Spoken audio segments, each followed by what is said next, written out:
একটি সার্থক বাক্যের গুণ কয়টি? একটি সার্থক বাক্যের গুণ কয়টি? জানেন সবাই, একটি সার্থক বাক্যের গুণ হচ্ছে 3টি। ঠিক আছে, সবাই একটু খাতায় লেখেন তো গুণ 3টির নাম।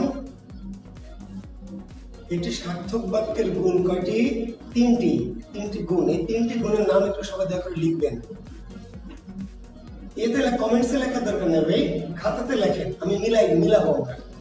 একটি সার্থক বাক্যের গুণ 3টি। এই গুণ 3টি আপনারা নিজেদের খাতায় লিখবেন, আমি এখানে লিখে দিব, তারপর মিলাবেন। ঠিক আছে, দেখেন গুণ 3টির একটির নাম হলো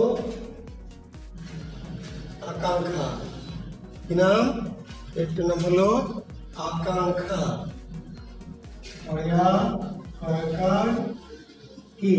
আচ্ছা, দুই ভাবে লেখা যাবে, অনুস্বার যুক্ত ক্ষয় আকার, অথবা এই অনুস্বারের পরে যেহেতু ক বর্গের বর্ণ, কাজে সরিয়া আকার ও যুক্ত ক্ষয়।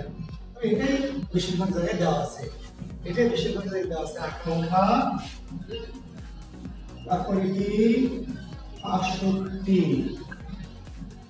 তারপরে হলো যোগ্যতা।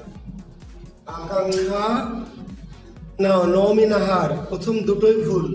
নমিনাহার প্রথম দুটোই ভুল। আকাঙ্ক্ষা সরিয়া কয়াকার ও খ না, ও যুক্ত খ, ও যুক্ত আকাঙ্ক্ষা। তারপরে আসক্তি। আসক্তি নাকি? আসক্তি। আপনারা অনেকেই লিখেছেন আসক্তি মানে যে মাদক আসক্তি, তাই না, গাঞ্জা আসক্তি। যে আসক্তি মানে খারাপ অভ্যাস, আর আমাদের বাক্যের যে গুণ সেটি আসক্তি নাকি? আসক্তি। আরেকটি হলো যোগ্যতা। ঠিক আছে, আসক্তি সবাই ভুল করে, আকাঙ্ক্ষা অনেকে ভুল করে, এই জন্য লিখতে দিয়েছি। ঠিক আছে, তাহলে একটি বাক্যের গুণ কয়টি? 3টি। একটি বাক্যের, একটি সার্থক বাক্যের গুণ 3টি, একটি আকাঙ্ক্ষা, একটি আসক্তি এবং একটি যোগ্যতা। তাহলে একটি সার্থক বাক্যের ত্রুটি কয়টি? একটি সার্থক বাক্যের ত্রুটি কয়টি? ত্রুটিও 3টি। কি কি? ওই 3টি, আকাঙ্ক্ষা, আসক্তি, যোগ্যতা। আকাঙ্ক্ষা, আসক্তি এবং কি? যোগ্যতা। এখন অনেকে বলবেন স্যার গুণ আবার ত্রুটি কেমনি? আসলে যাহা গুণ তাহাই কি? ত্রুটি। যাহা গুণ তাহাই ত্রুটি। কেমনে ত্রুটি? অর্থাৎ চরিত্র, দেখেন মানুষের একটা গুণ, চরিত্র মানুষের একটা কি? গুণ। কখন গুণ? যখন চরিত্র আপনার মধ্যে থাকবে, তাহলে চরিত্র গুণ। আর চরিত্র যখন আপনার কাছে থাকবে না, তখন চরিত্র আপনার দোষ। চরিত্র যখন আসছে আমার মধ্যে তখন গুণ, আর আমার মধ্যে নাই, চরিত্রের অভাব ঘটেছে, চরিত্র দূরে চলে গেছে, চরিত্রটা কি? দোষ। একইভাবে আকাঙ্ক্ষা যদি বাক্যে পূরণ অবস্থায় থাকে তাহলে আকাঙ্ক্ষা গুণ, আর আকাঙ্ক্ষা যদি অভাব করে তাহলে আকাঙ্ক্ষা দোষ বা ত্রুটি। ভালো করে লক্ষ্য করবেন কথাটি, আকাঙ্ক্ষা গুণ আবার আকাঙ্ক্ষা ত্রুটি। আকাঙ্ক্ষা কি? দেখেন, বাক্যে এক পদ শোনার পর আর এক পদ শোনার যে ইচ্ছা তাকে বলে আকাঙ্ক্ষা। বাক্যে এক পদের পরে আরেক পদ শোনার যে ইচ্ছা, এক পদের পরে আরেক পদ শোনার যে ইচ্ছা তাকে বলা হয় কি? আকাঙ্ক্ষা। এখন ইচ্ছা যদি থেকে যায়, আকাঙ্ক্ষা যদি পূরণ না হয় তাহলে আকাঙ্ক্ষাটা ত্রুটি, আর আকাঙ্ক্ষা যদি পূরণ হয় তাহলে আকাঙ্ক্ষাটা গুণ। আর আকাঙ্ক্ষা গুণ হতে পারে, আকাঙ্ক্ষা ত্রুটি হতে পারে। ঠিক আছে, তাই না? কেউ যদি আপনাকে রাস্তায় দাঁড়িয়ে বলে যে ভাইয়া, আপু, একটা প্লিজ একটা কথা বলো, তো বলেন ভাই, আমি না আপনাকে, এটিকে সার্থক বাক্য হয়েছে? জানেন ভাইয়া, আমি না আপনাকে, বাক্য হবে কি? হবে না, ত্রুটি ঘটবে। কি ত্রুটি ঘটবে? আকাঙ্ক্ষা ত্রুটি। আকাঙ্ক্ষা ত্রুটি কেন? আপনার আকাঙ্ক্ষা পূরণ হয়নি, আপনার আকাঙ্ক্ষা কি? পূরণ হয়নি। বুঝতে পেরেছেন? আর যদি বলে যে আমি তোমাকে ভালোবাসি, তাহলে আকাঙ্ক্ষা গুণ। আমি তোমাকে ঘৃণা করি, তাও আকাঙ্ক্ষা গুণ। আমি তোমাকে চাই, তাও আকাঙ্ক্ষা গুণ আমি তোমাকে চাই না। অর্থাৎ বাক্যের বক্তার মনোভাবটা পূর্ণ হতে হবে, বক্তার কোনো আকাঙ্ক্ষা থাকা যাবে না। ঠিক আছে? হ্যাঁ জি। তাহলে হ্যাঁ, আমি আর আলিয়া প্রতিদিন সকালবেলা, আমি আর আলিয়া প্রতিদিন সকালবেলা। বাক্য হয়েছে? হয়নি ভাই। কেন বাক্য হয়নি? কারণ আপনার আকাঙ্ক্ষা থেকে গেল যে স্যার আর আলিয়া প্রতিদিন সকালে কি করতেন, তাই না? সমস্যা হচ্ছে আমিও বুঝতে পারছি, কিন্তু কি করবো বলেন? ক্লাস কি তাহলে অফ করে রাখবো? এই বিয়ে যে কতদিন ধরে চলবে আমি তো বুঝতে পারছি না। আমি খুবই বিরক্ত হয়ে আছি, কিন্তু কিছু করার নাই। কি করবো বলেন?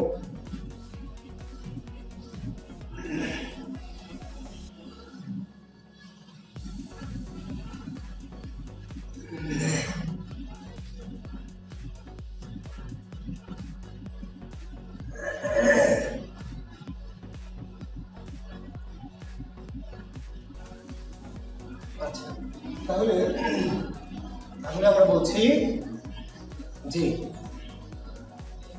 আচ্ছা ঠিক আছে, একটু হলেও একটু মেনে একটু শুনে আমরা, কারণ পরীক্ষা যেহেতু চলে এসেছে আমি ক্লাস অফ করতে চাচ্ছিলাম, তাই না? জি ওকে, থ্যাংক ইউ। আকাঙ্ক্ষাটা আশা করি বুঝতে পেরেছেন। আর অনেক কিছু উদাহরণ দেওয়ার দরকার নেই। অর্থাৎ আমার বাক্যে বক্তার মনোভাব যদি কি পূরণ না হয়, অর্থাৎ শ্রোতার আকাঙ্ক্ষা যদি থেকে যায়, তাহলে কি এটা আকাঙ্ক্ষা ত্রুটি।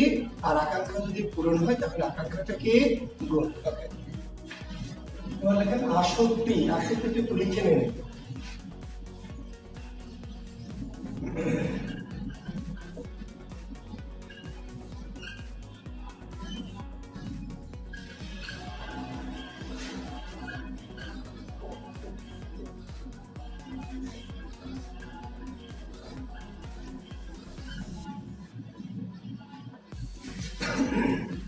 বাক্যের সুশৃঙ্খল পদবিন্যাসকে বলা হয় আসক্তি।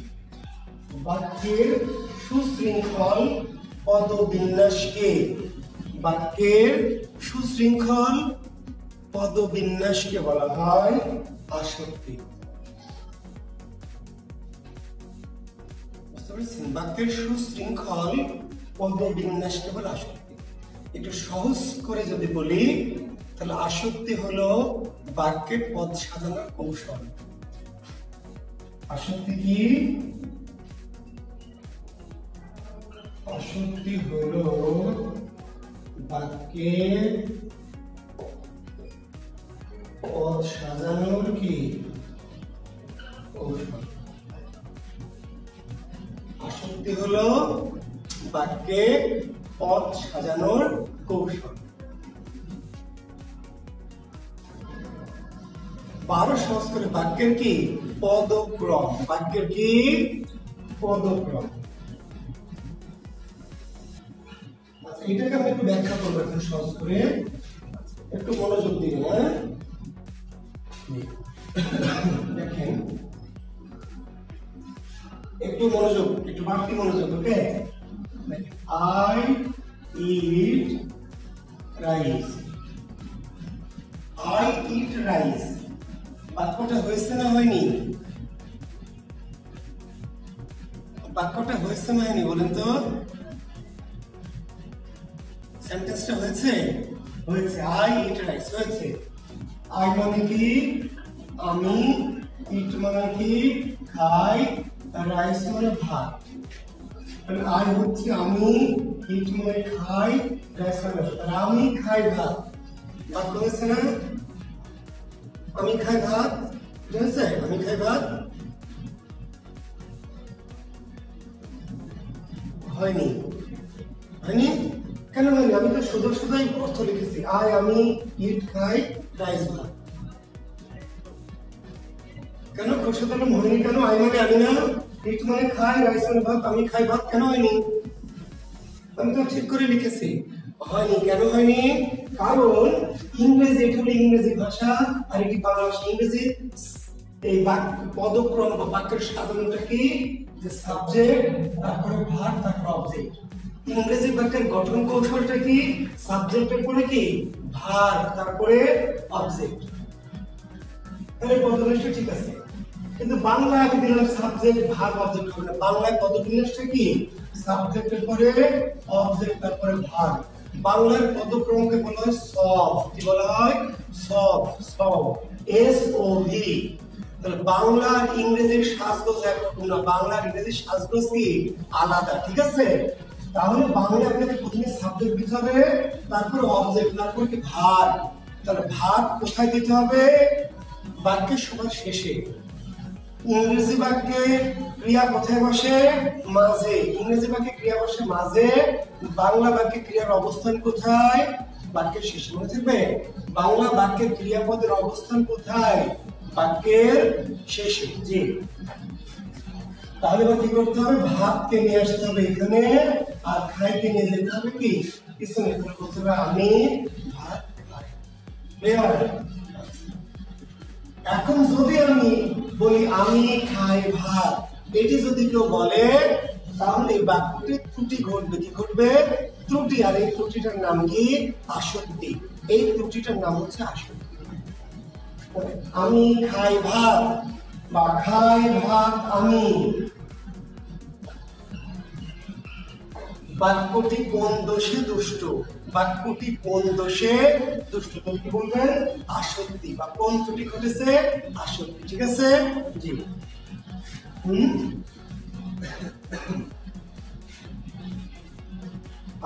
I eat saw a bird.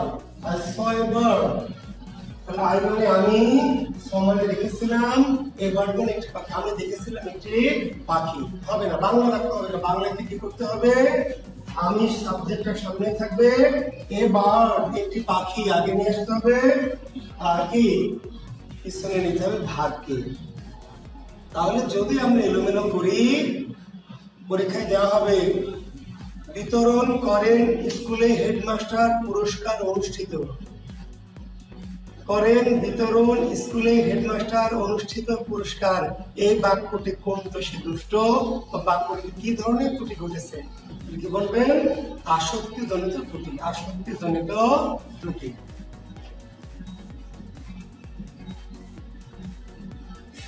এরপর লেখেন যোগ্যতা।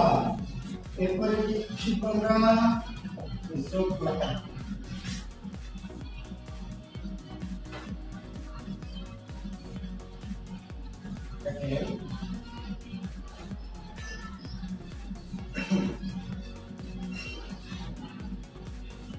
হাতি আকাশে ওড়ে। হাতি আকাশে ওড়ে। এখন হাতি যে আকাশে ওড়ে, আপনার কি আরো শোনার ইচ্ছা আছে, আকাঙ্ক্ষা আছে আরো? স্যার কোন কালারের হাতি ওড়ে?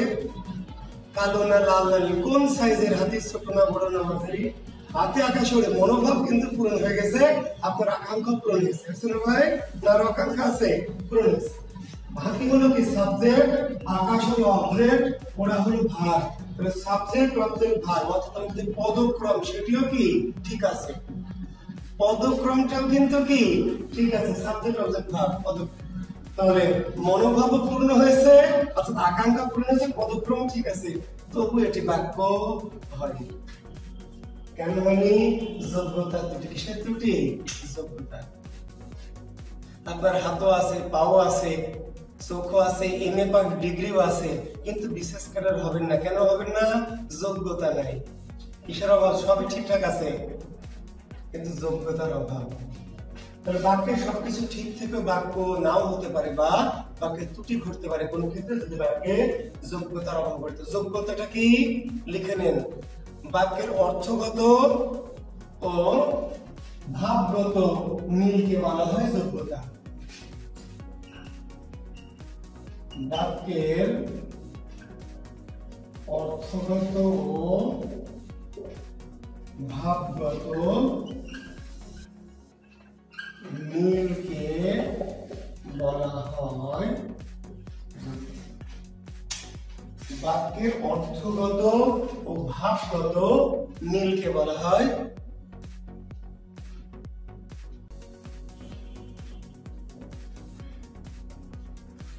কি আপনাদের চা আছে না শেষ? আপনাদের চা শেষ তাই না? ঢেলে দিব একটু।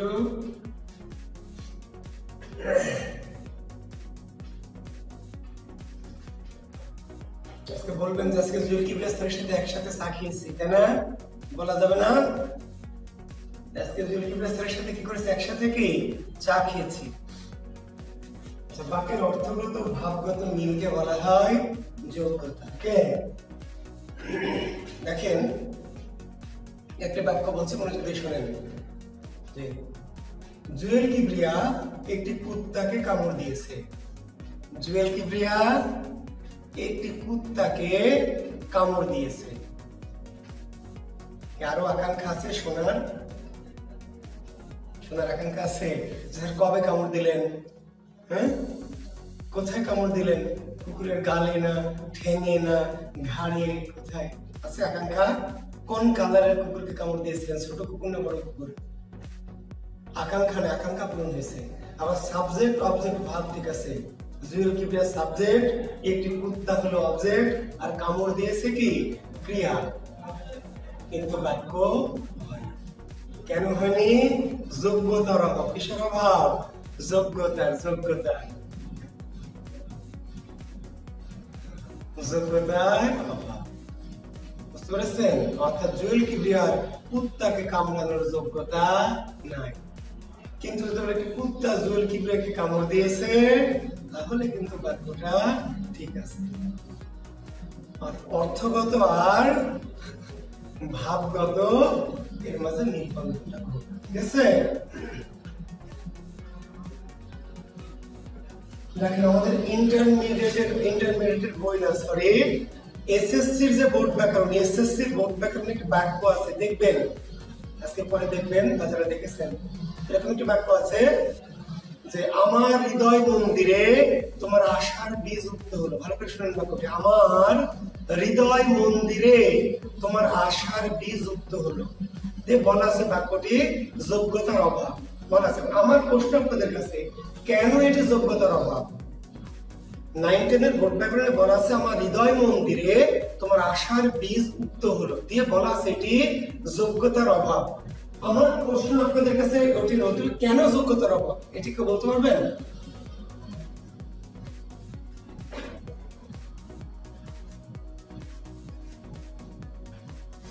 বলতে পারবেন না কেউ?